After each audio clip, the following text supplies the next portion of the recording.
एकल प्रत्येक उस व्यक्ति को, उस आत्मा को जो जिसका अभी निर्माण होना है, उसके निर्माण में सहयोगी बन रहा है, उसके अंतःकरण में विवेक जागृत कर रहा है। तो शिक्षा देना बहुत बड़ी बात नहीं है, परंतु विवेक देना, 5 ज्ञानेंद्रिय 5 कर्मेंद्रियों को सात्विक बनाना, उनके अंदर ऊर्जा जागृत करना, यदि ये कोई कार्य पूरे देश में, पूरी इस सृष्टि में कोई कर रहा है, तो मात्र एक संस्था है जिसका नाम है एकल। जो सत्संग को धारण कर लेता है, उसकी आत्मा पवित्रता को धारण करते हुए अपने लक्ष्य को भी प्राप्त करती है और ईश्वर को भी प्राप्त करती है। नमस्कार, एकल भारत देख रहे हैं आप। मैं हूं आपके साथ स्वप्निल वर्मा। एकल श्री राम कथा का आयोजन हो रहा है दिल्ली में।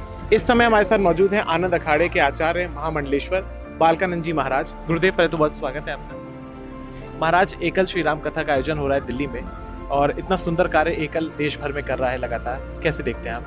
देखिए, एकल का जिस प्रकार से कार्य पूरे देश में हो रहा है, वो देखने का विषय नहीं है, समझने का विषय है और अंतःकरण में धारण करने का विषय है। क्योंकि एकल प्रत्येक उस व्यक्ति को, उस आत्मा को जो जिसका अभी निर्माण होना है, उसके निर्माण में सहयोगी बन रहा है, उसके अंतःकरण में विवेक जागृत कर रहा है।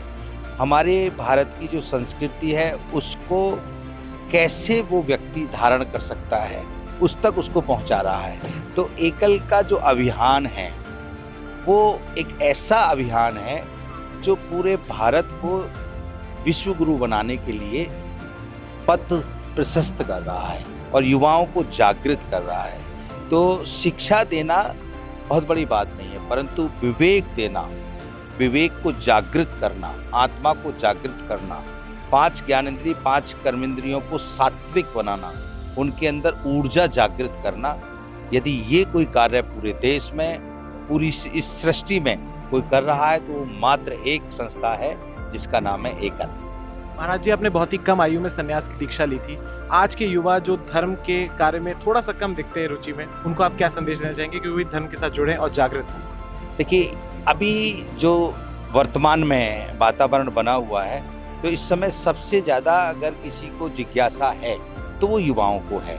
केवल युवाओं के अंतःकरण में जो एक भ्रम है कि मैं अपने लक्ष्य तक कैसे पहुंचूंगा, तो यदि सनातन उसके लक्ष्य तक पहुंचाने में माध्यम बन जाए, तो मैं ये कहूँगा कि पूरे भारतवर्ष का युवा सनातनी होगा, चाहे वो किसी भी वर्ग का हो। सर, अंतिम प्रश्न महाराज जी, सत्संग युवाओं के लिए या समाज के किसी भी लोगों के लिए कितना महत्वपूर्ण है? देखिए, सत्संग सबके लिए इसलिए महत्वपूर्ण है, सत्संग का मतलब है सत्य का संग, संगति जैसे अभी आपको ये नजर आ रही है, यदि इसमें सत्य विराजमान हो जाए तो सत्संग बन जाएगा। सत्य क्या है? ये जो दिखाई दे रहा है ये सत्य नहीं है, ये सत्य क्योंकि सुबह थी, दोपहर हो गई, अब शाम हो जाएगी। सत्य केवल वो है जो ना आता है और ना जाता है, और वो है स्वर, ठीक है, और स्वर है एक नाम, और वो नाम है ईश्वर का। तो यदि हम उस नाम को इस वातावरण में, इस संगति में बुला करके धारण करा दें, तो जब सत्य आ जाएगा संगति के अंदर, तो बन जाएगा सत्संग। तो सत्संग से व्यक्ति के अंदर अज्ञानता जो है वो समाप्त होकर के ज्ञान की तरफ व्यक्ति बढ़ता है, और जो सत्संग को धारण कर लेता है, उसकी आत्मा पवित्रता को धारण करते हुए अपने लक्ष्य को भी प्राप्त करती है और ईश्वर को भी प्राप्त करती है। बहुत बहुत धन्यवाद गुरुदेव आपका।